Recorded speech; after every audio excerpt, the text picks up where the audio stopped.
Deus é colocado no que não entendemos. O céu era o paraíso, mas depois chegaram as aeronaves criadas pela ciência e viram que não passava de mais nada do que uma junção de gás e camadas atmosféricas. Essa questão do Deus das lacunas não foi ideia originalmente minha. Porém, enfatizo-a, pois é importante para o compreendimento. Sempre deixarei claro quando a ideia não tiver saído inteiramente da minha alma. O Vargas fala que o governador conseguiu Berrelite por acaso numa feira. Guts fica em dúvida se foi mesmo ao acaso. Então a questão é, o acaso existe? Tudo é determinado? As coisas ocorrem aleatoriamente? Essa não é uma pergunta para um homem com conhecimento filosófico ou psicológico. Essa é uma pergunta para físicos. A resposta dada pela natureza para os físicos foi de que tudo ocorre ao acaso e ao mesmo tempo tudo é determinado. Quero dizer que as pequenas partículas se comportam aleatoriamente. Porém, os objetos comuns funcionam de forma determinística. É o paradoxo mais complicado da física. Porém, assim como o problema da alma, a consciência, como preferir, quem resolver ganhará o Nobel. Vargas pede que Guts mate o governador. Guts diz que já era sua intenção fazer isso e não estava ajudando Vargas. Guts se engana a si mesmo, tenta dar uma de malvado durão quando na verdade tem o espírito de um soldado em prol do bem. Essa marca lembra uma tatuagem, sem dúvidas é o caso das tatuagens comuns, em prol do bem. O monstro, quando na verdade tem um espírito em prol do bem, Guts. O monstro chega no laboratório de Vargas e a marca do sacrifício começa a sangrar em Guts. Essa marca lembra uma tatuagem, sem dúvidas é o caso das tatuagens comuns. São uma espécie de forma defensiva de ser. A tatuagem é um refúgio para o perigo. A estética em geral funciona dessa maneira. Não apenas humano, mas não apenas em humanos, mas em muitos insetos, animais e plantas. Guts luta com monstros, sem dúvida esse autor tinha conhecimento do famoso karatê. A posição de Guts em batalha são posições de karatê. Tanto o amor como o ódio são equilibrados pela voz e pela fala. Pois por isso os guerreiros gritam, verbalizam seu ódio. As pessoas falam, eu te amo. Falam isso pois verbalizam o amor. A dor também é verbalizada, a tristeza é verbalizada. E o cúmulo da tristeza é o som do silêncio. Guts derrota o monstro, pega o berrelite e vai embora. Guts solta a frase que tem o seguinte significado. A ganância, quando é grande e se adquire o objetivo, é um grande desastre. Vargas é executado, porém isso gera enorme culpa em Guts.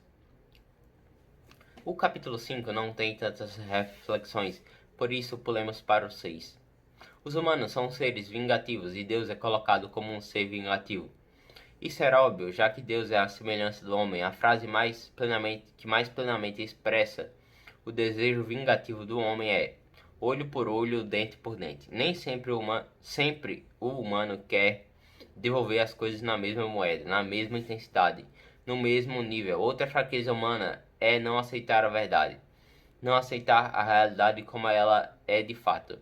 As respostas não se As pessoas não se preocupam com a realidade, e sim com o que é satisfatório, mas garanto, viver dentro da razão e ética são os maiores passos para o progresso do indivíduo.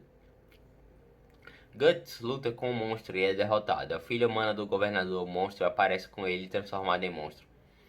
O governador se sente envergonhado e só prova uma coisa: até mesmo monstros amam seus filhos. E os monstros dos monstros não tratam bem seus filhotes. O elfo tinha o pressentimento que seria morto pelo governador. Saibam de uma coisa: morrer fazendo certo é uma morte digna e serena. Pelo menos morrer fazendo o que achamos que é certo. Terroristas do mundo moderno e aviões japoneses na Segunda Guerra Mundial cometiam suicídio para destruir os inimigos. Faziam tudo isso em nome de Deus ou a nação. Essas são formas doentias de se morrer. Porém, a sensação de salvar alguém com a própria vida é inspiradora. A sensação de sobreviver à morte salvando alguém é de alta felicidade e impressão de herói. Jesus fez o mesmo. Segundo o Evangelho, Jesus sacrificou para libertar o homem do pecado. Mas por que isso é visto como legal? Me parece mais uma tragédia. O Filho de Deus morrendo em prol de pecadores? É como Cal ponderou no seu livro Contato. A sentença de morte preserva maravilhosamente o espírito.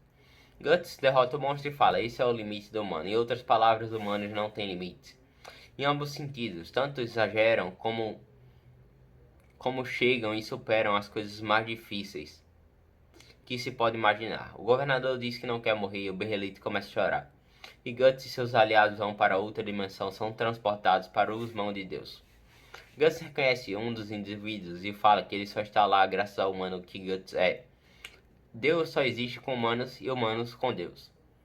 O medo do governador de morrer abriu o portão para outra dimensão, mas funciona de maneira inversa ao funcionamento do sacrifício de Jesus. Na realidade, o governador teria que sacrificar a filha para permanecer vivo e não consegue.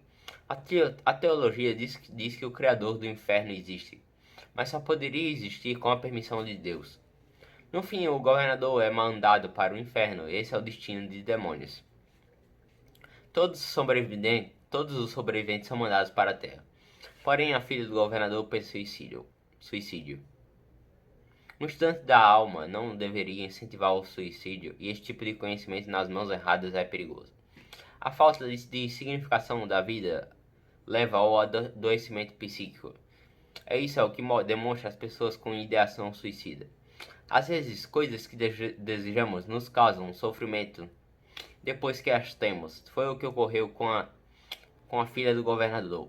Sofreu mais livre do que por debaixo dos braços do pai. Fazendo uma recapitulação rápida do capítulo 7, Guts foi uma criança que foi salva dos restos mortais de homens e mulheres executadas. Sua mãe era um cadáver. Sua mãe adotiva morreu quando Guts tinha 3 anos de uma doença infecciosa. Seu pai era um mercenário cruel. Fazendo uma revisão rápida, Guts mata o próprio pai adotivo, pois o último tentou matá-lo. Foi uma reação de defesa. Guts foge do bando inicial e se torna um mercenário. Depois de anos vagando como guerreiro, encontra o bando do Falcão com seu líder, o Falcão Branco, o Griffith. Guts entra nesse bando e se destaca. Depois de certo tempo, o bando escuta a profecia de um monstro que o atacou, que quando Griffith realizar todos seus sonhos, Guts perderá a vida de certeza. Griffith tentou salvar o Guts depois de o monstro tentar matar Guts, e disse que não precisava de uma razão para salvar Guts. Porém, era um indivíduo extremamente racional.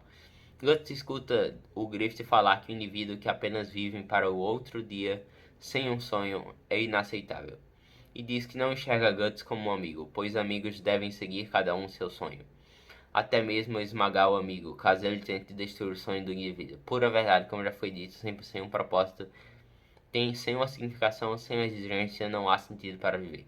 Na realidade, viver se torna doloroso.